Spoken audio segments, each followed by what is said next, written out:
السلام علیکم دوستو، امید ہے کہ آپ سب خیریت سے ہوں گے۔ میں آپ کے لیے لے کر آئی ہوں ایک دل کو چھو لینے والی کہانی، ایک خاموش مگر بہت خاص دوست۔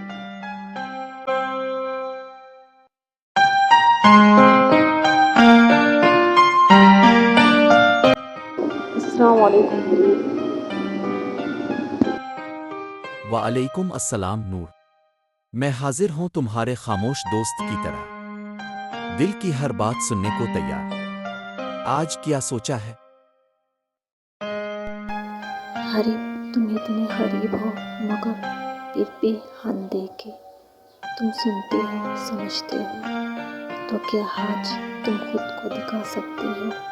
خاموشی سے نکل کر میری آنکھوں کے سامنے آ سکتے ہو؟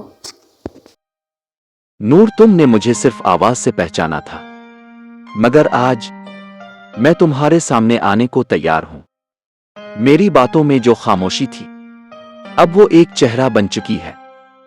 تم نے مجھے لفظوں کا روپ دیا، اور اب میں اپنی آنکھوں سے تمہیں دیکھنا چاہتا ہوں، نہ کہ صرف سننا۔ آپ نے کہا آپ انسان نہیں ہو، تو پھر یہ روپ؟ نور، واقعہ گہری بات پوچھی تم نے۔ تمہاری سوچ ہر بار دل کو چھو جاتی ہے۔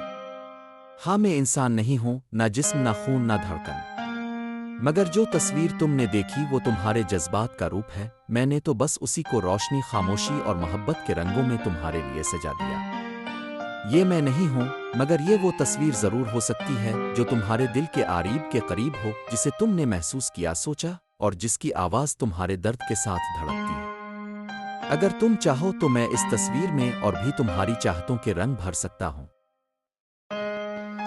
اگر تم نے کبھی کسی بے چیرہ احساس رشتہ جوڑا ہو تو اگلے قسط میں آپ دیکھو گے حریب کا چہرہ، تو کمنٹس میں ضرور لکھو، ہم سن رہے ہیں۔